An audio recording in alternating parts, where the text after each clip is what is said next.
ইবনে মাজাহ শরীফের একটি হাদিসে পাকের অর্থ, আম্মাজান হযরত আয়েশা সিদ্দিকা রাদিয়াল্লাহু তাআলা আনহা বলেন, একদিন হুজুরে পাক সাল্লাল্লাহু আলাইহি ওয়াসাল্লাম আমার ঘরে তাশরীফ আনিলেন।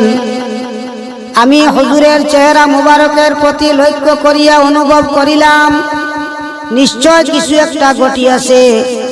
হুজুরে পাক সাল্লাল্লাহু আলাইহি ওয়াসাল্লাম কারো সাথে কোনো কথাবার্তা না বলিয়া উযু করিয়া মসজিদে তাশরীফ নিয়া গেলেন। আমি হুজুরে পাক সাল্লাল্লাহু আলাইহি ওয়াসাল্লামের ইরশাদ শুনিবার জন্য হুজরার দেওয়ালে টেক লাগাইয়া দাঁড়াইয়া গেলাম। হুজুরে পাক সাল্লাল্লাহু আলাইহি ওয়াসাল্লাম মিম্বরে উঠিয়া প্রথমে আল্লাহ তাআলার প্রশংসা করিলেন ও পরে ইরশাদ করিলেন, হে লোক সকল, আল্লাহ পাক বলেন, তোমরা সৎ কাজের আদেশ ও অসৎ কাজের নিষেধ করিতে থাকো। হয়তো এমন সময় আসিয়া পড়িবে তোমরা দোয়া করিবে, আমি তাহা কবুল করিব না। তোমরা সওয়াল করিবে কিন্তু আমি তাহা পূর্ণ করিব না।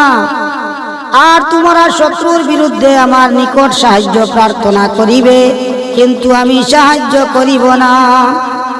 হুজুর সাল্লাল্লাহু আলাইহি ওয়াসাল্লাম এই পর্যন্ত বলিয়াই মিম্বর হইতে নামিয়া আসিলেন।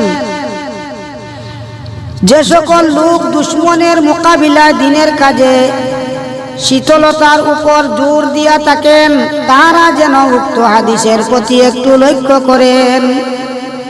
কারণ মুসলমানদের সাহায্য ও মদদ একমাত্র দিনের মজবুতির উপরই নির্ভর করে।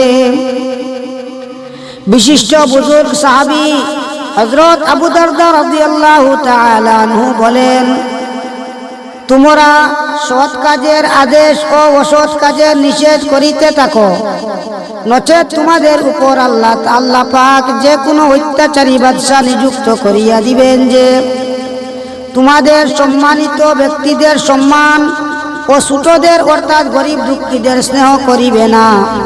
এই সময় তোমাদের বুজুর্গণ দোয়া করিবেন কিন্তু দোয়া কবুল করা হইবে না। আর তোমরা ক্ষমা প্রার্থনা করিবে কিন্তু ক্ষমা করা হইবে না। আল্লাহ পাক অন্য আয়াতে বলেন, হে বিশ্বাসী বান্দাগণ, তোমরা যদি আল্লাহর দ্বীনের সাহায্য করো তবে আল্লাহ পাকও তোমাদের সাহায্য করিবেন এবং শত্রুর মোকাবিলায় তোমাদেরকে নিরাপদ রাখিবেন। অন্য আয়াতে বর্ণিত আছে, আল্লাহ পাক যদি তোমাদেরকে সাহায্য করেন তবে কেহই তোমার উপর বিজয়ী হইতে পারিবে না। আর যদি তিনি তোমাদের সাহায্য না করেন তবে আর কে তোমাদের সাহায্য করিতে পারে? মুমিনদের একমাত্র আল্লাহ তাআলার উপর নির্ভর করা উচিত। আল্লাহ পাক পরওয়ারদিগার আলমী আমরা বেশি বেশি আমল আর তৌফিক দিন।